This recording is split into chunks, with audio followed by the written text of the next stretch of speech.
Selamat pagi, siang, sore, atau malam Pak Aryono dan teman-teman sekalian. Saya Bonifasius Forta, NIM 16211452. Perwakilan dari kelompok 11 akan menjelaskan mengenai buku besar dan sistem pelaporan. Buku besar umum dan sistem pelaporan memainkan peran utama dalam sistem informasi akuntansi perusahaan. Fungsi utamanya adalah untuk mengumpulkan dan mengatur data dari berbagai sumber, seperti contohnya siklus akuntansi seperti siklus pendapatan, siklus pengeluaran, siklus produksi, serta siklus penggajian dan manajemen sumber daya manusia. Lalu selanjutnya informasi dari bendahara tentang pembiayaan dan investasi. Lalu ada juga jumlah anggaran dari Departemen Anggaran dan entry penyesuaian dari manajemen pengendalian atau controller. Ada beberapa kegiatan dasar dalam buku besar dan siklus pelaporan. 3 kegiatan pertama merupakan langkah-langkah dasar dalam siklus akuntansi, yang berujung pada pembuatan seperangkat laporan keuangan tradisional. Aktivitas keempat menunjukkan bahwa di samping laporan keuangan untuk pengguna eksternal, sistem akuntansi organisasi menghasilkan berbagai laporan untuk manajemen internal. Lalu dalam proses pembaruan buku besar, terdapat 2 ancaman umum, yaitu entry jurnal yang tidak akurat dan tidak sah untuk memperbarui buku besar. Keduanya dapat menyebabkan pengambilan keputusan yang salah berdasarkan informasi yang tidak tepat dalam laporan kinerja keuangan. Lalu ada jenis-jenis input kontrol dan pemrosesan kontrol yang diperlukan untuk memastikan bahwa entry jurnal akurat dan lengkap. Yang pertama, pemeriksaan validitas untuk memastikan bahwa akun buku besar umum ada untuk setiap nomor akun direferensikan dalam entry jurnal. Lalu ada bidang atau format, memeriksa untuk memastikan bahwa bidang jumlah dalam entry jurnal hanya berisi data numerik saja. Lalu ada cek saldo nol untuk memverifikasi bahwa total debit sama dengan total kredit dalam entry jurnal. Lalu ada tes kelengkapan untuk memastikan bahwa semua data terkait telah dimasukkan, terutama sumber entry jurnal.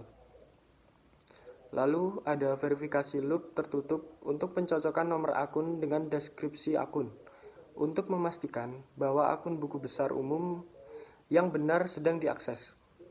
Lalu ada tanda cek saldo akun buku besar umum setelah pembaruan selesai untuk memverifikasi bahwa saldo bersifat wajar, debit dengan kredit seimbang.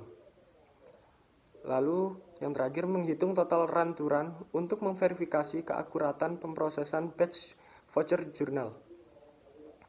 Lalu selanjutnya ada penggunaan wajib XBRL untuk mengirimkan laporan ke SEC.